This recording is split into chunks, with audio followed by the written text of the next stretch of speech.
Guys, Tesla stock exploded after earnings, and I've made a video about unusual options. So this is an updated video on how you can make more money on Tesla. Let's jump into it. Now guys, I'll be honest with you. It's the morning, I'm about to hit the gym, but I was just thinking about my subscribers here. I was thinking about you guys and how much money we made this week on Tesla. So I'm going to quickly show you that I'm up $49,000 on Tesla.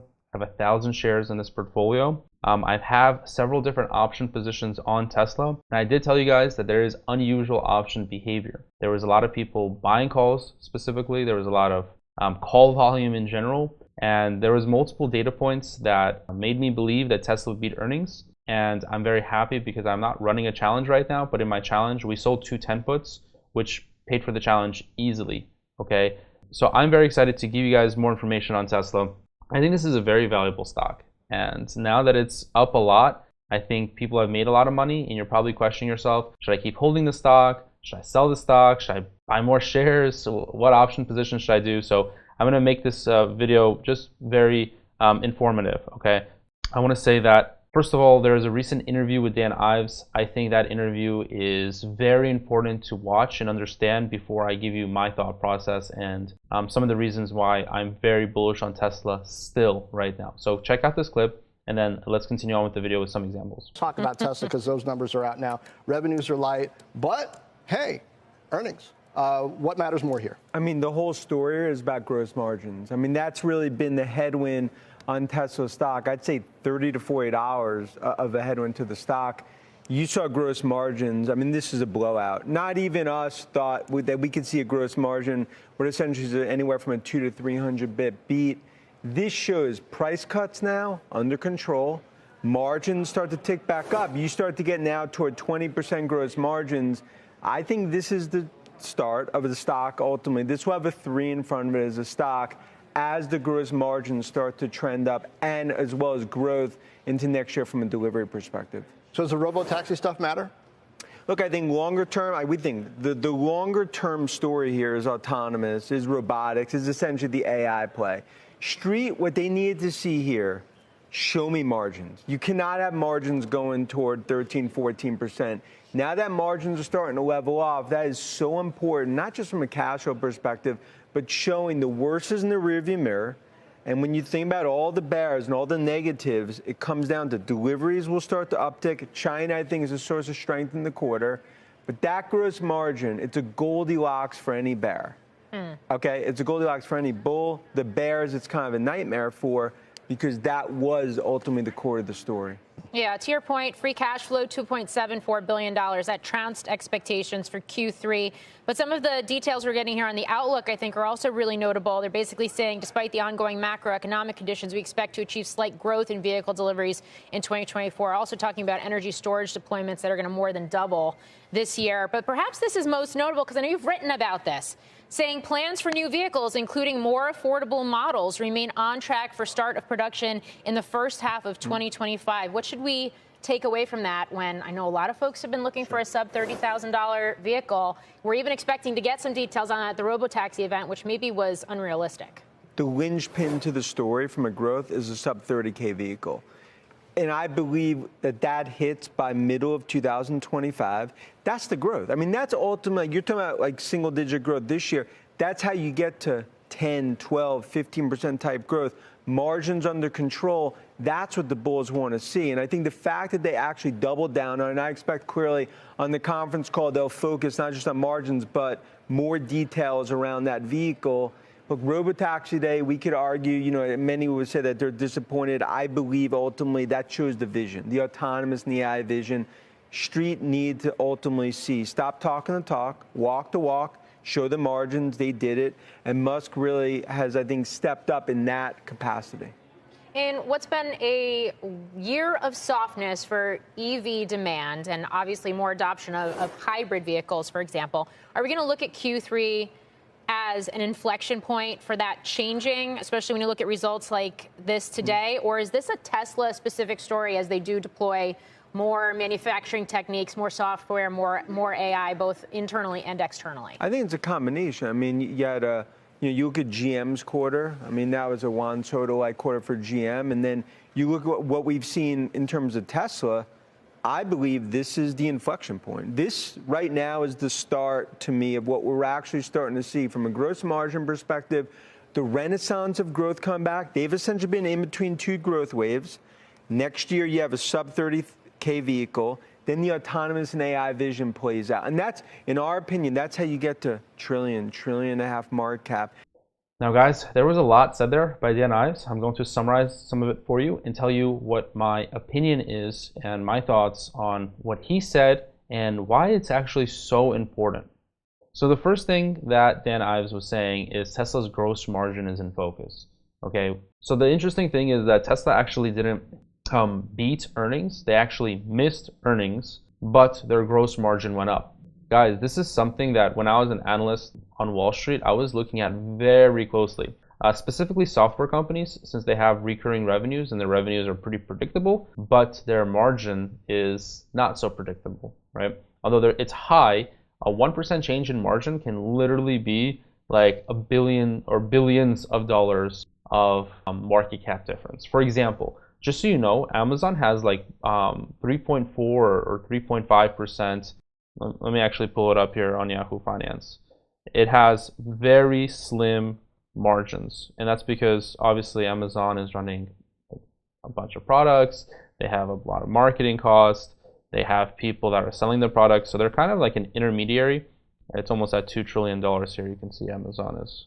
It's also a really good stock. So let me go to Statistics tab. If you're wondering how to do fundamental analysis and understand it, I do cover this in my Discord community. I am looking more deeper under the hood of stocks. But I'll show you some of the stuff that I look at. We won't talk about price to sales right now. I just wanted to talk about margin. Yep. Actually, their profit margin went up a lot. Last time I saw this was 3.5, which makes sense why Amazon stock is up a lot, because a doubling in margin from 3.5 to 7% means essentially that if revenue stays the same, they are doubling their earnings. Doubling, okay? That might sound crazy. Let me put it into perspective. It's like literally you run a business that makes $1 million revenue per year, but you only take home $100,000, right? All of a sudden, let's say you cut costs. Let's say that you run a restaurant or something like that. All of a sudden, let's just say that you have an Instagram page, and that Instagram page gets you a lot of customers. You're able to increase your prices. You're able to not spend money on marketing anymore. You still make $1 million, let's say, in a year, but now you've taken home $200,000 in net profit and earnings. Really big deal, right? I mean, doubling your earnings is no joke, right? And that can be possible from the profit margin. So Tesla's obviously not going to double in market cap. It's already pretty big, but having like a slight increase in earnings. So look, here's Tesla's adjusted EBITDA margin.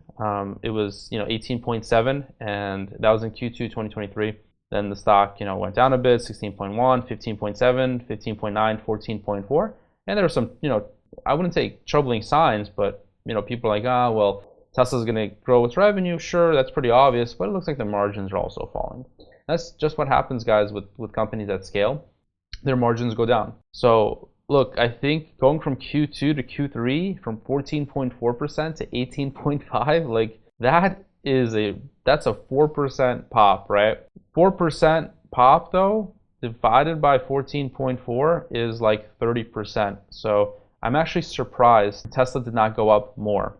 I'm actually surprised that Tesla isn't up like 100%, or like, well, I get why it's not, right? The market cap is already big, but this past week move of 21%, like I had a really strong feeling that would happen. That's why I sold. You can see here, I sold the 200 puts. I had some positions expire before on Tesla. I sold the 210 puts in my challenge. I just sent that message to like literally everyone.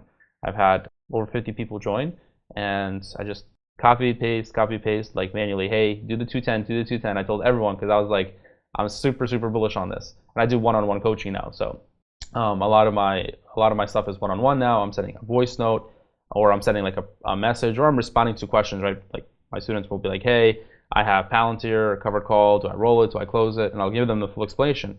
For you specifically, I think you should close because X and X reason, right? Because not everyone should close. Just some people have a higher asset allocation to Palantir, which is cool, right? I mean, we made a lot of money, but also when someone has like 60% of their portfolio in Palantir, I'm like, look, for you specifically, maybe we should cut the position a little bit, and here's my reasoning for it. So It just depends, and that's why I like one-on-one coaching now. I can have less students, but I can give them more attention, which I personally like, and I personally enjoy that now.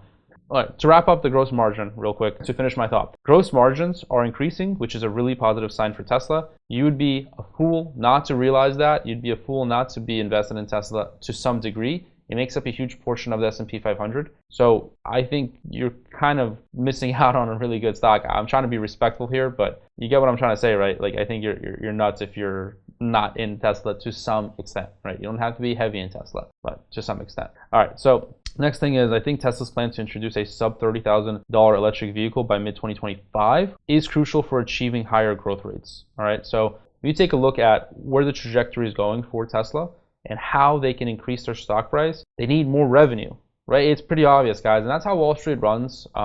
I want to say unfortunately or fortunately, but that's just how life and business is. Like, you just have to deliver the goods. Like, you have to. Like, I've, over the past 5 years, and by the way, thank you guys so much for the 300,000 subscribers. I love you guys. Thank you so much. I've hit all the dreams I've had of coaching others and on option trading, and I'm just so thankful. But look, I think when it comes to Wall Street, right, when I was studying in college and having the finance classes, and they kept putting an emphasis, and my professors kept putting an emphasis, my mentors, everyone, they put an emphasis on how Wall Street is like a voting game, kind of like politics. People are voting with their cash, with their dollars, what they think a stock is worth, right? And if a stock, and the market is really short term, it's very, very short term. Warren Buffett said this as well. People only care about this quarter because a lot of hedge fund managers, traders, they get paid salary like now. Like, they need results now. They're not thinking about long-term investing. Guys, look, in your situation, right, the students I work with that are looking to retire, it's also hilarious. You guys have time, but all of you are also focused on the short term.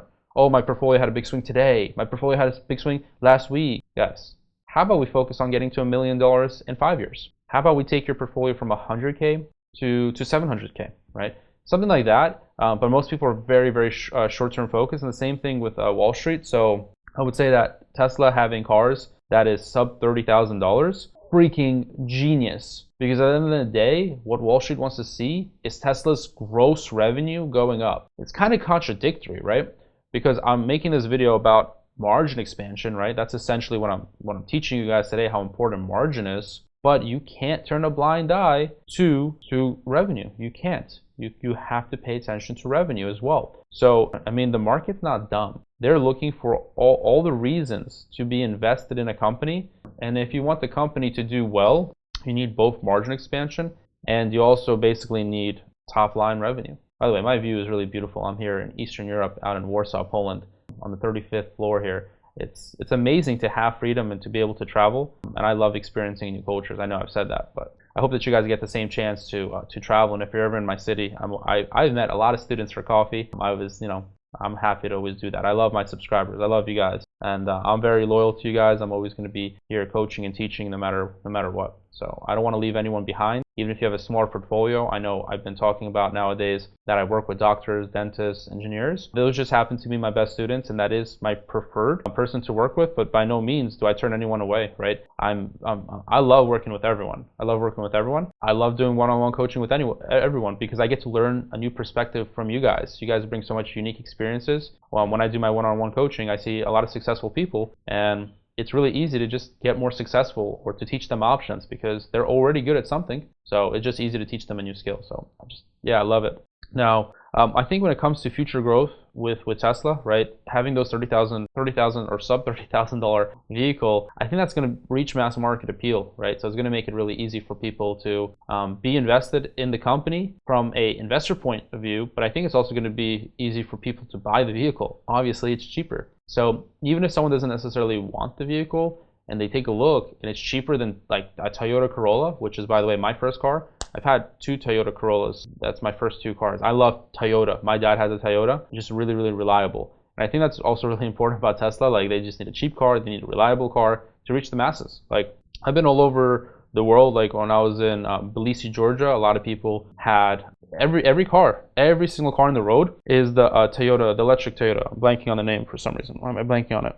The Prius, right? Everyone has a Prius. Actually, in Poland, there's a lot of Priuses as well. And I think if you could switch every Prius for a Tesla and they start dominating and taking more market share, oh man, oh man, like this company is going to dominate. Not to mention, obviously, they have a long-term vision for AI and autonomous vehicles here. Looking at my notes. So while the robo-taxi project that they have is seen as a long-term play, Tesla's AI and autonomous plans are key to the company's vision and growth trajectory, appealing to a lot of bullish investors. So I talked about AI, guys. Back in college, I had a degree in data analytics finance. I studied data analytics because I saw the writing on the wall. Like, it was really easy to tell that companies now are experiencing lots of data, and data is like the new oil. I have a video on that. Here's a picture of me making a video in 2020. In 2020, I made a video. Here, you can see it right here. I was in this video. All right, so if you clicked in and want to know just the answer, yes, data is the new oil. It's too old for you to watch. I mean, if you want to. So look, oil and data are not the same thing. Not really, but data gives people and companies decision-making power because it tells them what their customers want. It tells them how to cut costs. It tells them how to be more efficient. And just AI in general, right, is obviously a huge trend. And I think it's going to dominate our lives. I think some crazy things are going to happen. I literally think in like 10 to 20, 30 years, I think some men are gonna have like an AI girlfriend. I saw that on a movie, right? I think the movie is called Her, or like if you watch Black Mirror or something like that. I think some people will literally have their girlfriends be like AI robots. I think AI is gonna dominate in many, many ways. So from personal relationships to healthcare to building things to even like just going to McDonald's, I think it's gonna be AI taking the order. I mean, we already see that. We already see that happening. There's a bug here on the top floor. It's kind of weird. And it's like winter. It's cold now. So I think when it comes to the long-term vision, Tesla, I think we're going to do good. I think we're going to do very good. Now, also, I want to talk about positive cash flow and the resilience of their business. So Tesla's Q3 free cash flow. Free cash flow. Okay, that's a very important number. It exceeded expectations at $2.74 billion. So look, at the end of the day, I think free cash flow is like one of the most important. Who cares what you make revenue? Like I actually have a mentor of mine who I learned from to become a better coach, and he's done $70 million and being a coach, right? I was like, that's crazy. Like, obviously I'm the #1 option coach, but I still want to improve. I want to get better. I see a lot of people like kind of ripping off my content nowadays, which kind of upsets me. Like, even like my old students, like I'm not affiliated with anyone, guys. I'm just myself. But I see a lot of people like taking my content and like ripping it off, which is really upsetting to me. But nonetheless, like I was talking to my mentor, and he was saying that basically he makes $70 million and this and that. But then I even realized, like, even about my mentor, that I asked him, like, what is your like profit margin? And I don't even know if he was being super truthful with me. You never know, right? You never know. Like, even when you ask entrepreneurs, like, they also have egos, right? Just people in general have egos. And I take a lot of things with a grain of salt, right? I've gotten a lot of help. By no means am I being ungrateful to my mentor, right? And I've mentored all the other option YouTubers for the most part. Like, a lot of them copy me now, which I don't really appreciate it. Like, I've been covering the wheel strategy now. You see a lot of wheel strategy videos with the same exact title as me and thumbnails and stuff. But I asked my mentor, so what's your profit margin look like? I don't know if he answered me truthfully. He told me like 30% is his profit margin. But when I thought about it, I think it's a lot lower. So when you look at a company, like the free cash flow of a company is so important. There's a reason why like a lot of people just flex in the coaching space. They'll flex their revenue. You guys, all the option YouTubers, like they make 6 figures a month off of coaching, which is crazy. It's a lot of money. It's a lot of money. And I just want everyone to be truthful, and that's why I'm telling you this information. I want to be truthful about it, that there's a lot of money to be made as a coach, but I take my coaching job very, very seriously. I did not do it for the money. I did it because I really genuinely wanted to help people do what I do, right? Which was I became a millionaire through option trading, and I wanted to show people how I made my first million, right? Obviously I make a lot as a coach, but I wanted to show people, even if you have a smaller portfolio and you grow it, you can grow your portfolio to $1 million without even having to add money. Obviously, if you add money to your portfolio, it's going to go up faster. I didn't really have that luxury, guys. You see, even when I started my YouTube channel back in 2020, I wasn't really working a lucrative job, okay? I said I worked at Goldman Sachs. I've given you guys that proof. I've showed my badge. I actually showed my pay stub. My pay was actually $70,000 a year. So I really wasn't able to put away a lot of money. I really couldn't fuel my portfolio, and I really didn't have any courses or Discord or coaching to sell my first year of YouTube. I didn't really make any money, and I've organically taken my portfolio from 100K to 700K, and I didn't have a job, right? I left my job. I hated working in corporate. I hated it. I'm not a morning person. Like right now, I joke with my friend. I'm sorry if I'm making this video long. I'm giving you everything I know about Tesla and investing and a bit about myself. Right now, it's like 6 o'clock in the morning in the East Coast. But it's funny because I woke up at like noon, but that's a 6-hour difference, right? I'm making this video first thing in the morning. I hope that I look okay.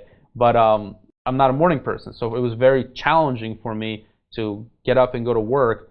Not to mention, like, I had to wear a suit and tie at work. Like, that's so uncomfortable, and like I'm sweating. Like, I kind of sweat easily. I get hot easily. And I was like, I'm sweating at work, and it was just really not fun. So, you know, I think that it's really important to just understand that if you're going to be investing or growing your option portfolio, you got to have high quality companies, and free cash flow is important. Like, I'm just telling you like what I'm thinking in my head, right? What goes through my head. And I think about my mentor who told me about how much revenue he makes, but I don't know how much like free cash flow he has. I think about some of my friends that are traveling the world as well. You know, they're in like Bali and places like that, and a lot of them run e-commerce stores. And you know, it's funny, they always flex like I made 100K in a month, they'll say, or like 200K, but it's revenue. When you look at their bottom line, it's like 10%. Oh, okay, Amazon has 20% margin, give or take, but some of them make like 10% at scale, right? Because they're like reaching a like wider, colder audience with their ads, and then you know, their ad cost is very, very high for selling their products, right? They don't ever tell you the products because that's a secret.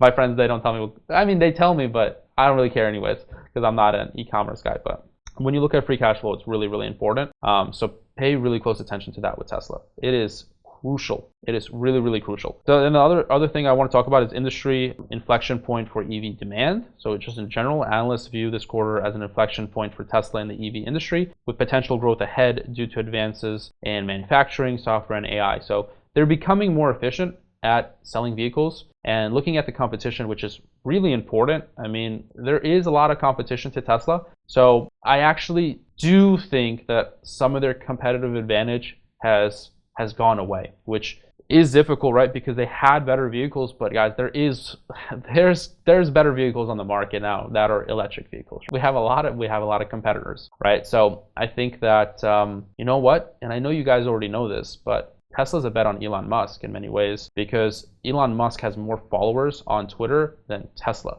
So we're all betting here kind of on personal branding, which I'm pretty good at, and I know a lot about personal branding. I've helped other YouTubers. I've worked for other brands.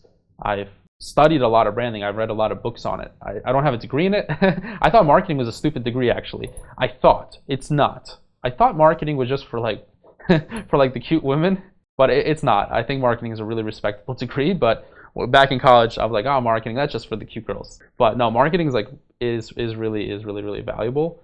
I never studied it formally, but I studied a lot of it and informally, right, through books and teaching myself.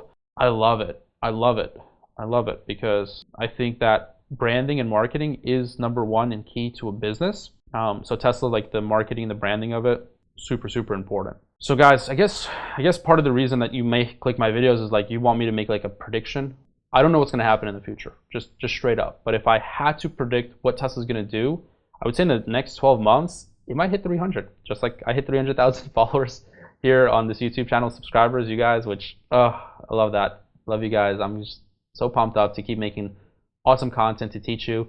You know, look, I don't even care if people join my program. That's not why I do this. I do this because I truly have nothing else to do. And this is, if this was free or even if I had a different opportunity in life, I would still do this. I can't imagine myself doing anything else.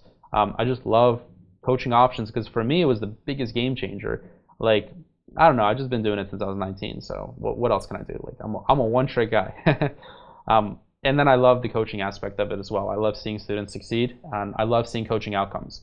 Something that I didn't share in the channel is actually that by the time I was starting my YouTube channel, I was actually doing math tutoring on the side for children. I was teaching them math, and I loved it. I loved it because I love seeing people it's kind of funny, but I love seeing people like struggle, and then they're like, oh, I don't know what to do, or how do I do this? And then I like shift their mindset. I'm like, you can do it this way, and this is how you can become successful. Or like in tutoring, I'm like, this is how that math problem works, right? I taught math. This is how time works, or this is how algebra works. And then you can kind of see how people are like, oh wow, it works like that. And then like they start figuring out, and it's like really a rewarding feeling. I guess I'm just like naturally been a coach before I was even a coach. I was doing math tutoring and I loved it, right? So I love seeing that like student outcome, or I love seeing that change. And I think life's about change. Like how can you change? A lot of you guys are really comfortable. And I see a lot of people actually that will schedule a consultation with my team and they'll say, well, I watched Henry's videos and I've already made tons of money. And I have a friend who's in the Discord and he made, $10,000 and he just, he tells me the strategies and I'm already fine, right? That's cool. That's cool. I understand if you're already fine or you're already getting good results, but you can always do better in life. Like you should always strive higher. So even if you don't have like a pain point of, whatever, I'm not gonna take this stuff too seriously. I'm making good money. I don't want to improve. Don't ever stay stagnant, guys. Always try to improve. Like I think that's such a very noble trait for people that they're like not satisfied. From one perspective, it's not healthy, right? Because even myself, let me close my computer here. Even myself, I'm like not satisfied in life. I want more and more, right? I want more gains at the gym. I want, right now I'm still single. I would like a very beautiful partner. I want to make more option income. And I think that can be unhealthy because you're kind of on that hamster wheel. You're kind of like chasing, which I don't like. I prefer in life to attract. I prefer to just do the right thing, have my plan with God, tell God, hey, I want to have this and this happen. And then just do the actions, and then I know that I'm going to get blessed, and good things will come my way. Maybe it's not going to be perfectly the way I want it to be, right? Because God always has His own plan. We could wish for whatever you want, right? When I was with my ex, I was like, oh, I want to marry her, and I want this to be my partner, but God had a different plan, and things didn't work out. So I think having that like drive to achieve more was very good, right? Because I think making money is a blessing. It's like written in it's written in the Bible, right? It's a blessing. Like you should be making money, and then when I make money with people, like I'm doing God's work. Like I truly feel that way, right? Because I'm changing lives, and making money is a blessing. So I think that staying hungry is really good. So yeah, I guess look at margins, stay hungry, be subscribed, and that's really it. I hope you guys have a fantastic. I'm kind of happy today because we hit 300,000 subscribers, so I'm happy about that. I kind of want to like cry. It's kind of fucking crazy. Yeah. All right. Without getting emotional here, thanks a lot, guys. I'm gonna go get some bicep over tricep gains. I'm getting a little smaller. I gotta hit the gym harder. We gotta hit that option trading harder. We gotta hit the gains harder. We have to hit the results harder. We have to be more aware of what's happening in the market, and we gotta make some more money, guys, together as a family. So I'll catch you guys in the next video, and thanks so much. If you made it to this point, oh my goodness, you have a good attention span, which means you're going to be a good trader, because it does require a lot of attention too. I'm rambling at this point. See you guys in the next video. Catch you later.